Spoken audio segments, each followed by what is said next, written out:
Hello everyone. इस समय पे मोस्टली लोग अपने टैक्स सेविंग की प्लानिंग स्टार्ट कर देते हैं। आज हम आपके लिए एक बहुत ही अच्छा टैक्स सेविंग ELSS फंड लेके आए हैं जिसका नाम है IDFC tax advantage direct growth plan. आज हम आपको इस फंड की सारी इंफॉर्मेशन डिटेल में देंगे, प्लस वीडियो के लास्ट में ये भी बताएंगे कि हमारे हिसाब से आपको इस फंड को अपने पोर्टफोलियो में रखना चाहिए या नहीं। मैं अजीत सहरावत आपका अपने इस चैनल पे वेलकम करता हूँ। इस चैनल पे हम रेगुलर इंश्योरेंस और इन्वेस्टमेंट के रिगार्डिंग इन्फॉर्मेशन शेयर करते हैं। अगर आपका कोई क्वेश्चन है आप हमें कमेंट सेक्शन में पूछ सकते हैं।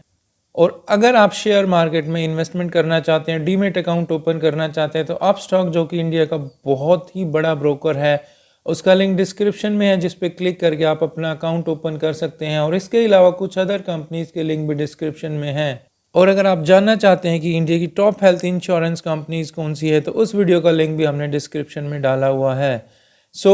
फंड का रिव्यू स्टार्ट करते हैं। सबसे पहले इस फंड की बेसिक डिटेल्स के बारे में बात करते हैं। यह एक ओपन एंडेड स्कीम है जो कि IDFC AMC कंपनी की है। इस फंड की स्टार्ट डेट जनवरी 2013 है। AUM इस फंड का 4091 करोड़ है। बेंचमार्क इस फंड का S&P BSE 500 TRI है। एक्सपेंस रेशो 0.75% है। कोई एंट्री लोड इस फंड में नहीं है। जैसे कि आप सबको पता है कि ये ELSS फंड है, तो 3 साल से पहले आप इस फंड से एग्जिट नहीं कर सकते हैं। और वो भी जो आप लमसम इन्वेस्ट करेंगे उसको आप 3 साल के बाद निकाल सकते हैं।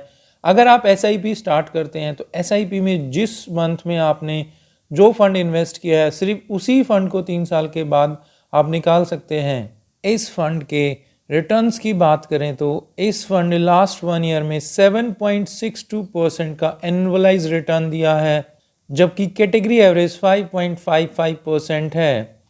लास्ट 3 ईयर्स में इस फंड ने 24.91% का एनुअलाइज रिटर्न दिया है, जबकि कैटेगरी एवरेज 20.66% है।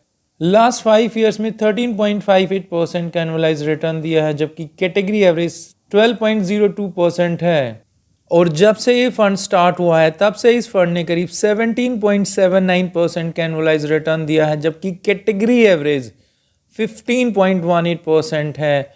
आप देख सकते हैं कि इस फंड ने अपनी कैटेगरी एवरेज को हर बार बीट किया है। और जो भी फंड 15+% के रिटर्न देता है वो फंड काफ़ी अच्छा माना जाता है। यह fund returns point of view से काफ़ी अच्छा फंड लग रहा है। इस फंड में लमसम इन्वेस्टमेंट की बात करें तो आज से 1 साल पहले अगर आपने 10,000 rupees as a lump sum invest किए होते तो आज उसकी वैल्यू 10,762 रुपीज़ होती। 3 ईयर्स पहले इन्वेस्ट किए होते तो आज उस फंड की वैल्यू 19,500 रुपीज़ होती। और अगर आपने 5 साल पहले 10,000 rupees as a lump sum investment की होती तो आज उसकी वैल्यू 18,913 रुपीज़ होती। और जब से ये फंड स्टार्ट हुआ है उस समय पर अगर आपने 10,000 rupees as a lump sum invest किए होते तो आज उसकी वैल्यू 51,065 रुपीज़ होती। आप देख सकते हैं कि आपने जो फंड इन्वेस्ट किया था उसका लगभग 5 गुना आप प्रॉफिट ले चुके हैं।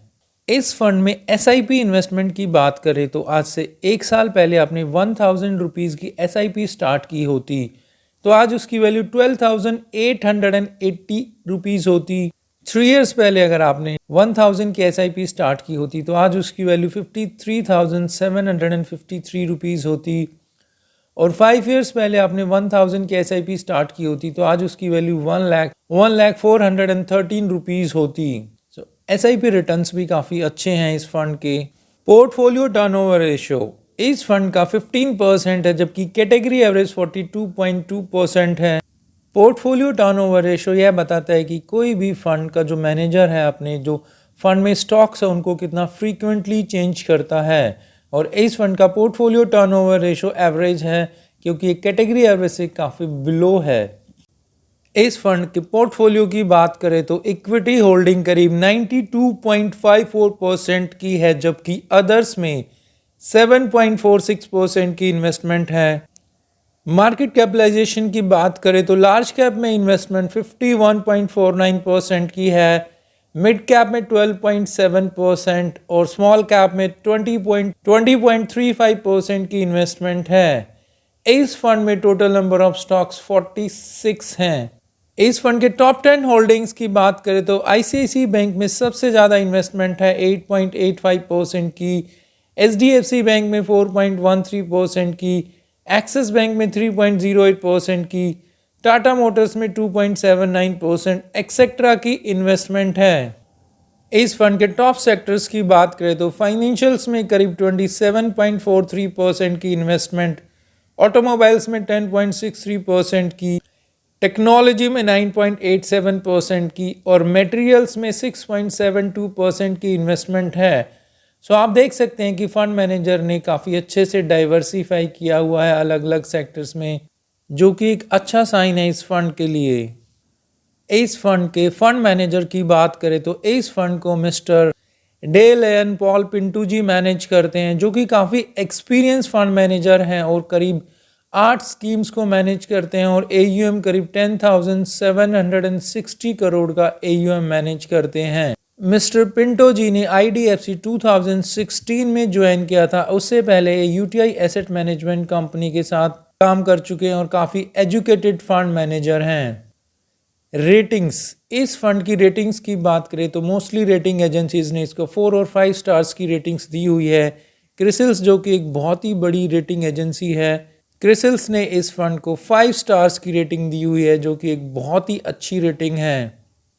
रिस्क रेशो, इस फंड के रिस्क रेशो की बात करें जो कि एक बहुत ही इंपॉर्टेंट पैरामीटर होता है किसी भी फंड को चेक करने के लिए।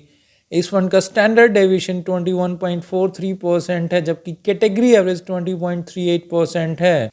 स्टैंडर्ड डेविएशन ये बताता है कि कोई भी फंड कितना रिस्की और वॉलेटाइल है, और यह फंड काफ़ी हाई रिस्क ले रहा है क्योंकि अपनी कैटेगरी एवरेज से ऊपर इस फंड का स्टैंडर्ड डेविएशन है। बीटा वैल्यू इस फंड की 0.96 है, जबकि कैटेगरी एवरेज 0.89 है। बीटा वैल्यू भी यह बताती है कि कोई भी फंड कितना हाई वॉलेटाइल है, और जिस भी फंड की बीटा वैल्यू 1 या उससे ज़्यादा होती है, उसके आसपास होती है, काफ़ी रिस्की माना जाता है। और इस फंड की बीटा वैल्यू भी काफ़ी हायर साइड पे है। शार्प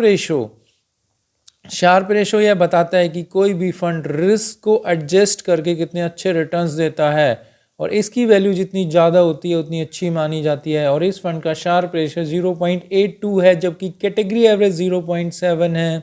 सो यह एक अच्छा साइन है इस फंड के लिए। अल्फ़ा इस फंड का 4.13 है, जबकि कैटेगरी एवरेज 2.46 है। अल्फ़ा वैल्यू यह बताती है कि कोई भी फंड रिस्क को एडजस्ट करके अपने इंडेक्स से एक्स्ट्रा कितने रिटर्न देता है, और इस फंड का अल्फ़ा काफ़ी अच्छी पोजीशन पे है। सो ये था एक review IDFC tax advantage direct growth plan का। जैसे कि हमने आपको बिगनिंग में बताया था कि हम वीडियो के लास्ट में हम बताएंगे कि इस फंड को अपने पोर्टफोलियो में रखना चाहिए या नहीं।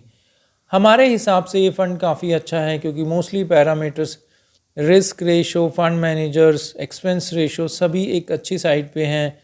आप इस फंड को अपने पोर्टफोलियो में रख सकते हैं, बट ये हमारी अपनी ओपिनियन है। आप अपनी रिसर्च और स्टडी के बाद ही आप इस फंड को अपने पोर्टफोलियो में रखना, हमारी कोई रिकमेंडेशन नहीं है। लाइक और सब्सक्राइब कीजिए अगर आपको वीडियो अच्छी लगी हो तो। Finally, thank you for watching.